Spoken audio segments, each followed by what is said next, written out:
मेरा नाम गजानन है।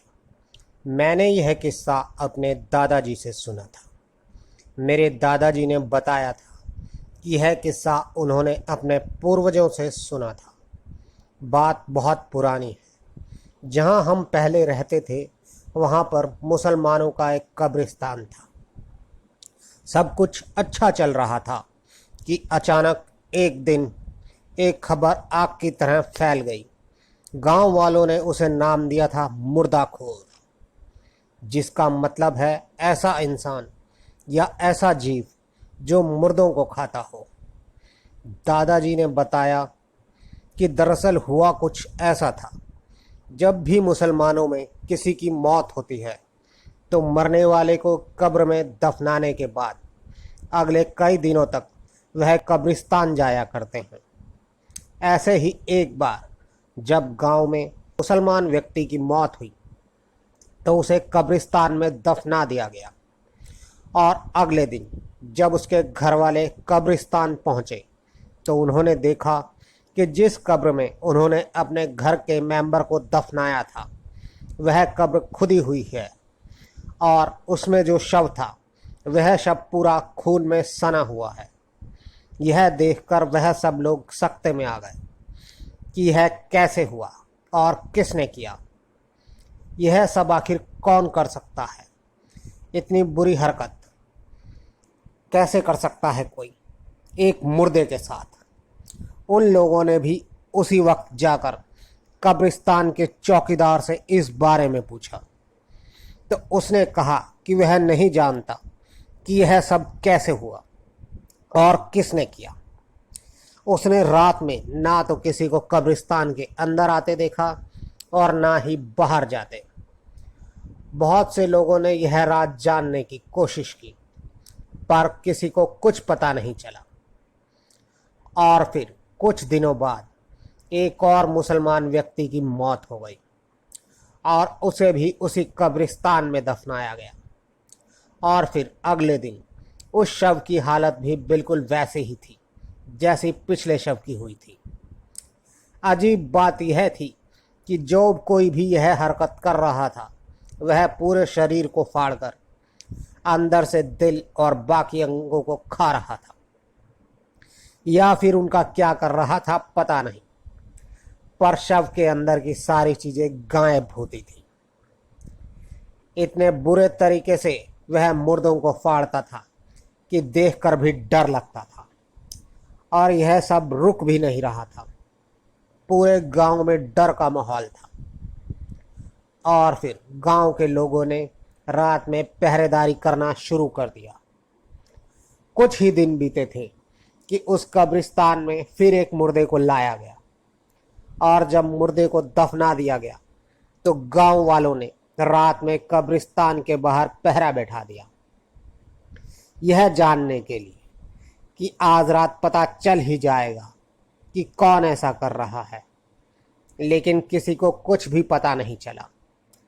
और जब अगली सुबह मैयत के रिश्तेदार कब्रिस्तान पहुंचे तो उन्होंने पाया कि मुर्दे की हालत फिर से वैसी ही हो रखी है जैसी कि पहले सबकी हुई थी।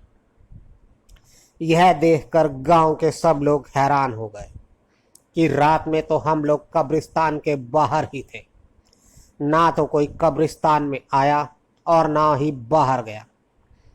फिर यह सब कैसे हो गया? कुछ दिन और बीते और फिर कब्रिस्तान में एक जनाजा आया। इस बार गांव के कुछ लड़के कब्रिस्तान के बाहर पहरा देने की बजाय अंदर ही पहरा देने लगे। और जब वह पहरा दे रहे थे तो उन्होंने रात में एक बहुत डरावनी चीज देखी। उन लोगों ने देखा कि कब्रिस्तान में कुछ 100-150 कब्रें थी और जो कब्र सबसे आखिर में बनी हुई थी उस कब्र की मिट्टी अपने आप ऊपर से हटने लगी और हटते हटते एकदम से सारी मिट्टी हट गई। और फिर उस कब्र में से एक इंसान जैसा दिखने वाला कोई प्राणी बाहर निकला। कुछ लोगों का कहना था कि वह कोई बुरी आत्मा थी। खैर, वह जो कुछ भी था वह बाहर निकला और बाहर निकलने के बाद वह हवा में कुछ सूंघने लगा और सूंघते सूंघते वह उसी कब्र के पास पहुंच गया जिसमें आज ही मुर्दे को दफनाया गया था।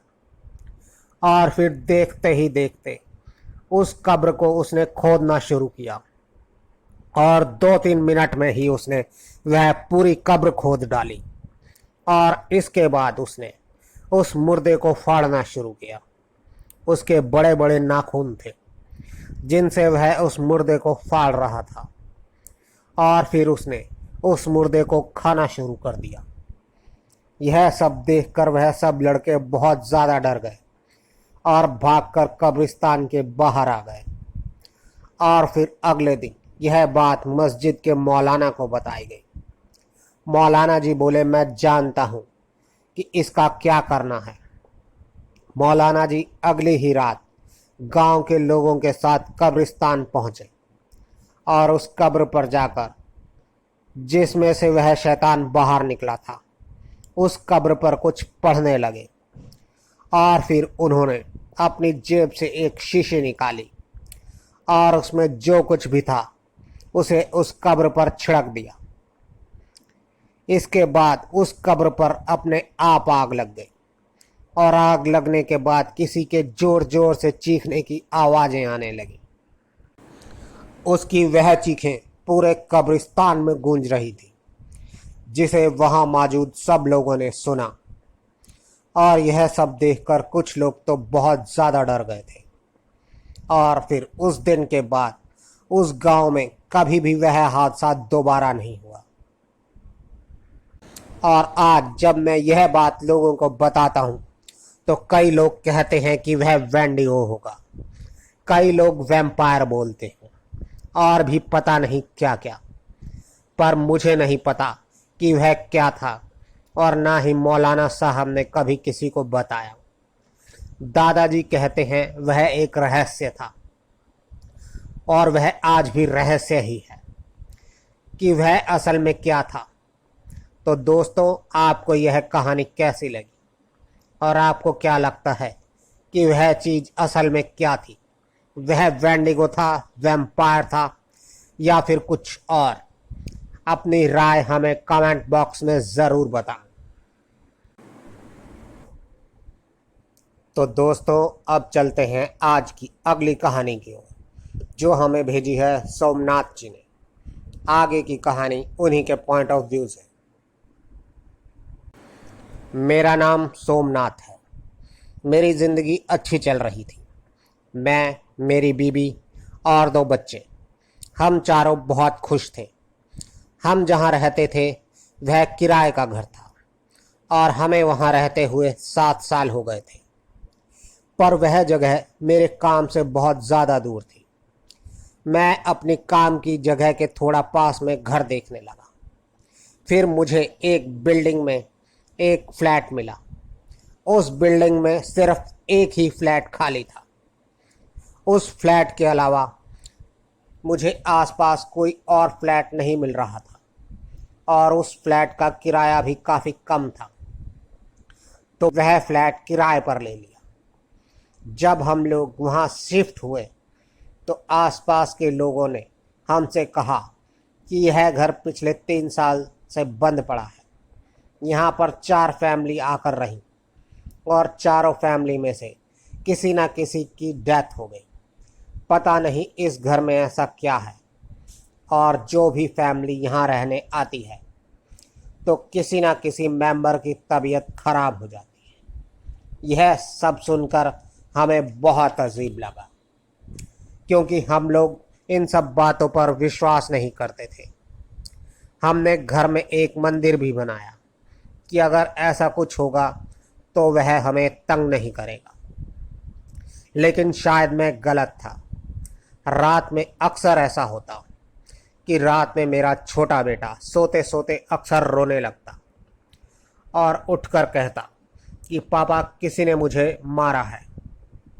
ऐसे ही 4-5 दिन बीत गए। पर हद तो तब हो गई जब एक बार मेरा लड़का सोया तो हमारे साथ था, पर सुबह हमें वह बेडरूम के दरवाजे पर पड़ा हुआ मिला और उसके सर पर चोट का निशान था।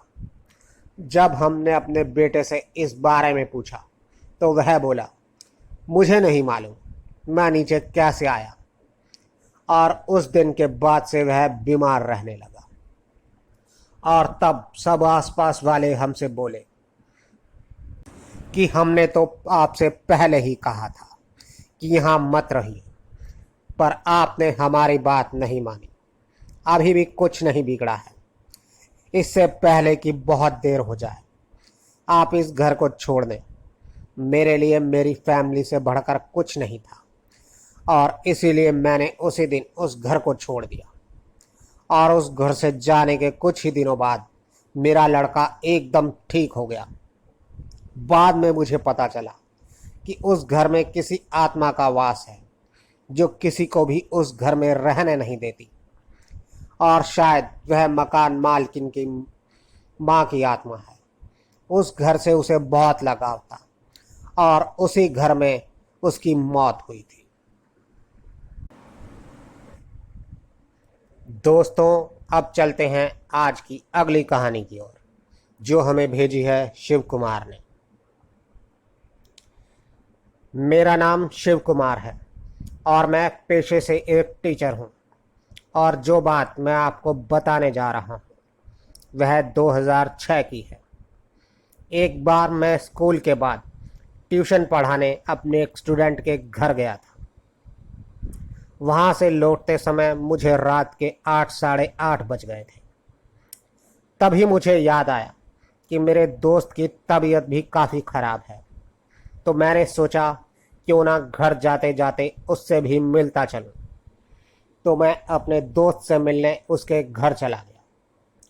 वहाँ पहुंचकर मैंने उसके साथ कुछ समय बिताया और फिर जब मैं उसके घर से निकला तो रात के 10 साढ़े 10 बज रहे थे। घर जाते हुए मैं सोच रहा था कि आज मुझे काफ़ी देर हो गई है। घर पर मेरी बीवी मेरा इंतज़ार कर रही होगी। वह भी तब तक खाना नहीं खाती थी जब तक मैं घर ना पहुंच जाऊं। और फिर 11 सवा 11 बजे तक मैं अपने घर पहुंच गया। मेरा एक छोटा बेटा भी था। जब मैं घर के अंदर घुसा तो मेरे बच्चे ने मुझसे पूछा कि पापा ये कौन है। यह सुनकर मुझे बहुत अजीब सा लगा। मैंने अपने आगे पीछे देखा, दाएं बाएं देखा, पर वहाँ कोई नहीं था। मेरी बीवी ने मुझे देखा और मैंने उसे देखा। 1 मिनट के लिए सन्नाटा सा छा गया। उसके बाद मैं घर के अंदर घुसा और अपने बच्चे को अपने पास बुलाकर बोला, बेटा ऐसा मजाक नहीं करते। तो वह बोला, नहीं पापा, आपके साथ जो अंकल आए हैं वह अभी भी घर के अंदर सोफे पर बैठे हैं। अपने बेटे के मुंह से यह बात सुनकर मुझे बहुत अजीब लगा और मैंने बेटे को मना किया, ऐसा काम नहीं करते, झूठ नहीं बोलते। तो मेरा लड़का फिर बोला, नहीं पापा, आप लोगों को क्यों मेरी बात पर विश्वास नहीं हो रहा। मैं झूठ नहीं बोल रहा। और जहाँ तक मैं जानता था मेरा बेटा मुझसे या अपनी माँ से कभी झूठ नहीं बोलता था। और तभी मेरी बीवी बोली, मैं खाना निकालती हूँ, खाना खा लीजिए। और जब हम खाना खाने बैठे तो मेरे बच्चे ने मुझसे फिर कहा कि पापा उन अंकल को भी तो खाना दीजिए। मैंने फिर से सोफे की ओर देखा, पर मुझे वहाँ अब भी कोई नहीं दिख रहा था। और फिर मेरे बेटे ने प्लेट में थोड़ा दाल चावल लिया और सोफे के सामने टेबल पर जाकर रख दिया और सोफे की तरफ देखकर बोला, खाइए ना अंकल, शर्माइए मत, आपके लिए पानी लेकर आता हूँ। और फिर उसके बाद जो नज़ारा मैंने और मेरी बीवी ने देखा वह किसी दिल दहला देने वाली चीज़ से बिल्कुल कम नहीं था। हमने देखा कि प्लेट में निवाला बन रहा था पर कोई दिख नहीं रहा था। और फिर वह निवाला हवा में उड़ते हुए एकदम से गायब हो गया, जिसे देखकर अब मुझे यकीन हो चला था कि सचमुच मेरे साथ घर के अंदर कोई आया है, जो मुझे तो नहीं दिख रहा पर मेरा बेटा उसे देख सकता है। मैंने तभी अपने बेटे को बुलाया और मेरा बेटा दौड़ते हुए मेरे पास आया।